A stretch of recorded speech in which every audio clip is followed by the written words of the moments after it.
something special is cooking.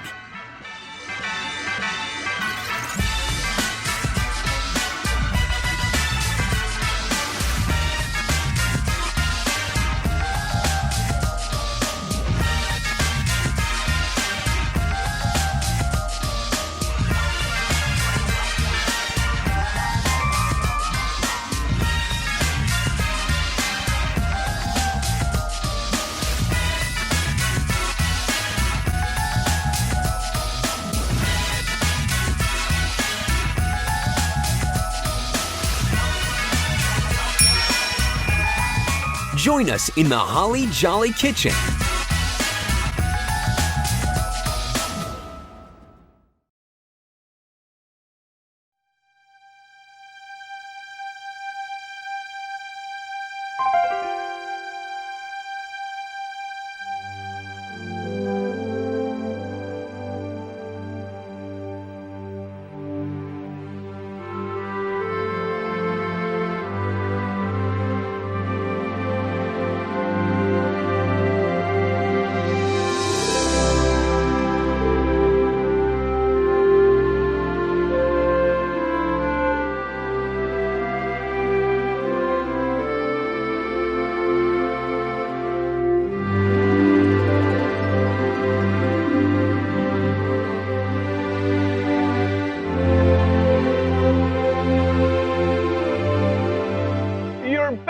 More time-traveling adventures.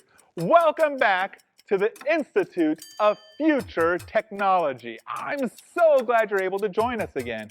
We had so much fun in the last episode where we went to the 50s and danced in a sock hop. You had some pretty good moves too. Oh, hey, I see we got some new recruits, some new time travel volunteers, and you look a little confused. Don't worry, let me catch you up. My name is Nathan, and you've stumbled into this institute that was founded by the one and only Dr. Emmett L. Tock. Now, in order to get all the information you need, I recommend you pause this video and go back to watch the first episode of Dr. Tock and the Traveling Clock.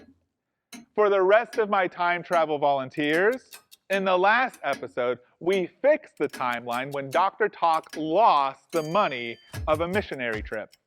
But now we're just waiting for his next letter. You see, the only way that we can know when to go is to wait to get his letter in time through his traveling clock mailbox.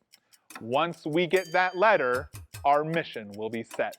Well, hey, that sounds like the traveling mailbox from the mailroom.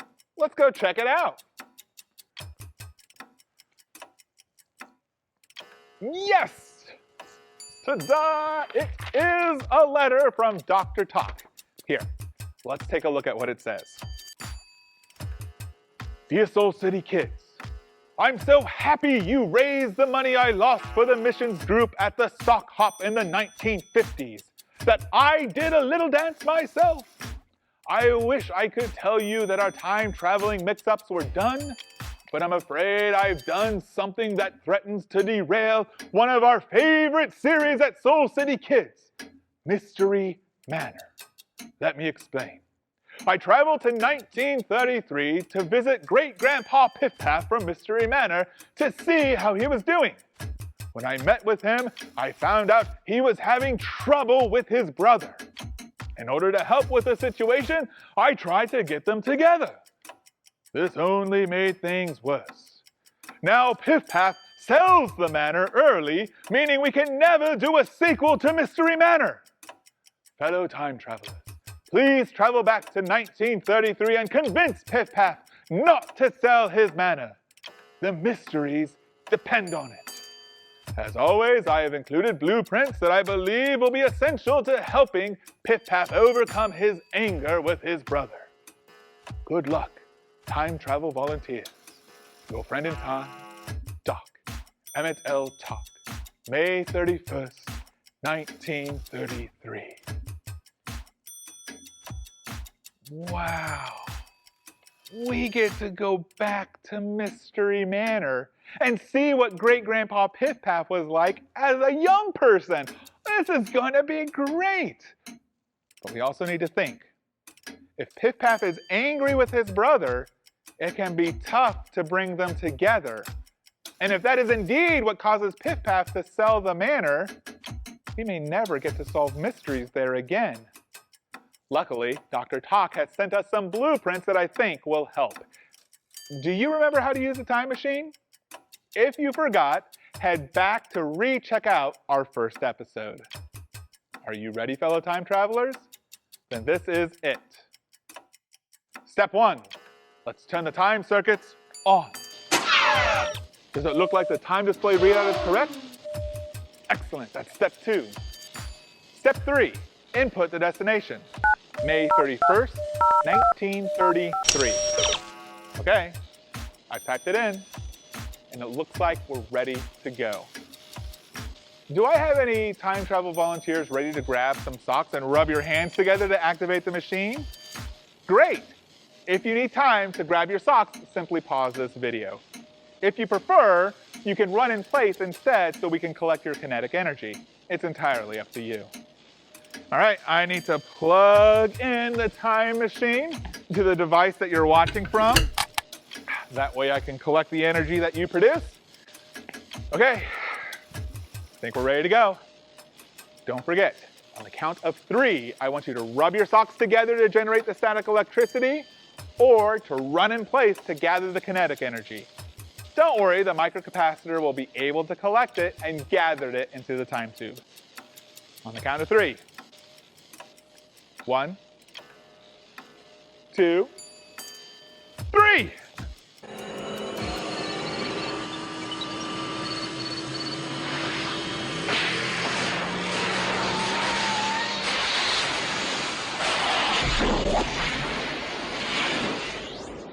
Did we make it? Are we at the manor? We are! Well done, fellow time travelers. I can't believe it worked. Look at this place. It looks brand new. Now, we need to look for Great-Grandpa Pif Paf. Did someone say my name? Pif Paf, is that you? Well, of course it is. But you look so young. Why, thanks. You don't look too old yourself, although you are getting up there. Sure. Say, we came here to talk to you about your manor. Are you interested? It's for sale, you know. No, you can't sell it. We heard you had a fight with your brother and that you're angry with him. Why, of course I am. He went and hired Jeeves right out from under my nose. I'm so mad at him I could spit venom. Well, don't do that, and please don't sell the manor. Time travel volunteers, do you have an idea of what we can share with Pif Paf about anger? What? Of course! Pif Paf, we have a blueprint here that I think can help your situation. Here, take a look at this. Hey everybody, listen up. Here's what God has to say. Aw, yeah. What you got for us today? Well, have you ever been so angry with someone that you wanted to get revenge? Oh, yeah. Like when my skateboard got stolen last year. I wanted to find out who it was and make them pay. And what happens when you feel this way? My insides start to boil, and I feel like I want to explode! That's exactly what we're talking about today. Explosions? More like how to avoid feeling that way. Today we're going to talk about anger and how we can defuse the anger bomb with self-control. I see what you did there. Clever, I know. Anyways, there's a book in the Bible called Nehemiah, and it's all about a guy named Nehemiah. So what's Nehemiah got to be angry about? He's got a whole book named after him. He actually had a lot of reasons why he could have been angry. You see, Nehemiah had gotten some really bad news. The wall in his hometown of Jerusalem had been torn down, and the gates were burned with fire. This meant that all of their enemies were able to sneak in and take whatever they wanted. Okay, that's something to be angry about for sure. Nehemiah prayed to God and decided to rush back home to Jerusalem to help rebuild the wall. He knew he couldn't do it alone, so he rallied everyone in the town to come help. Can we rebuild it? Yes, we can! Here's the problem. There were lots of mean people who did not want to see the wall go back up. One of them was named Sanballat. Wait, there was a guy named Sandollar? No, Sanballat. Oh, gotcha, Sandcastle. No, Sanballat. Anyways, Sanballat had all sorts of mean things to say to Nehemiah. Oh, and I bet Nehemiah had some mean things to say right back to him. Oh yeah, well... Actually, Nehemiah didn't say anything mean back to him. He prayed to God and kept working. Sanballat did not like this and got more people to make fun of everyone who was working on the wall. Sanballat and his gang even threatened to kill the workers. I bet that made Nehemiah turn so green. Oh, smash! Not quite. Instead of fighting back, he asked God to deal with the people who were making him angry. God helped Nehemiah have self-control. And even though he was bullied and had lots of reasons to be angry or get revenge, he stayed focused on God's help and rebuilt the wall in record time. Wait a second. Nehemiah found out the wall was torn down, he was made fun of, his life was even threatened, and even though he may have been angry, he was able to stay calm and have self-control? Yep, that's exactly right.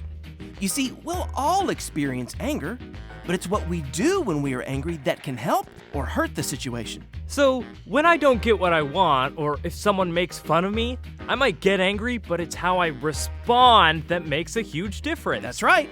Or if someone is angry with me, I don't have to be angry back at them. You got it. When we feel anger creeping in, God will give us self-control. This is great. Do you see how this story from the Bible is so helpful in our situation? Dr. Tock shared with us that when we're dealing with an emotion, we should stop, look, and listen. Volunteers, is feeling angry an emotion? You bet it is. We've stopped to help Pif Paf name his feelings. Now we can look at what's really going on in his situation. You're feeling angry because you feel your brother took Jeeves from you. Time travel volunteers, we can listen to God's word and it will help us to know what to do next. As you saw from that true story, those guys were saying some pretty awful things to Nehemiah, and it made him mad, but Nehemiah didn't let his anger get out of control. Instead, he focused on what God told him to do and kept working. When we're feeling angry, we need to come up with a plan to deal with that anger. One way we can deal with it is to stop and take a break. Then we can look at what's going on around us to see that we don't have to say or do things that hurt others. Because when we listen to the truth, we'll remember that God gives us self-control. Whenever you're feeling angry, God gives you self-control, and you need to do what's right. And that's what we need to know today. It's our big idea. Everybody say it with me. When I feel angry, God gives me self-control. Let's say that again. When I feel angry, God gives me self-control. God gives me self-control. You know, in my anger, I never really stopped to ask God what I should do in this situation. That's probably something I should do. You know, if I look at what's going on around me, I can see that my feelings are my own and they don't have to control me. Just like I shouldn't let anger control my decision making. I'm going to listen to what God says where he writes, a hot-tempered person starts fights. A cool-tempered person stops them. That's from Proverbs 15:18. I need to work on being a cool-tempered person. You know, I think I'm going to reach out to my brother and apologize for starting a fight with him. Maybe we can work through this together. You know, this is really good stuff you're sharing with me here. I should get a journal and start writing these down. Maybe some clues or something will be fun as well. I could put all sorts of things in the manor. There's no way I'm gonna sell it now. Thanks for your help, strangers. That sounds like a great plan, Pif Paf. Okay, time travel volunteers, our work here is done. Let's get to the time machine and head back to the year 2020. So first, I'll turn the time circuits on. Is the time display readout correct? Great. Next, I will input our destination back to the year 2020. Don't forget, on the count of 3, I want you to rub your socks together to generate the static electricity or run in place to gather the kinetic energy. On the count of 3 then. 1, 2, 3.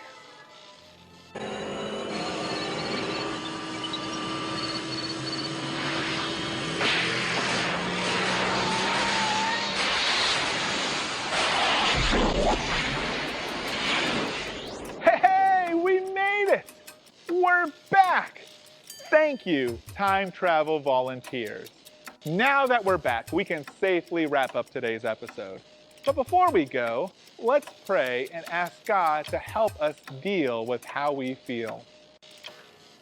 God, we thank you for the emotions you have given us, even the emotion of anger. We know that's a very real feeling, and we can feel that at times.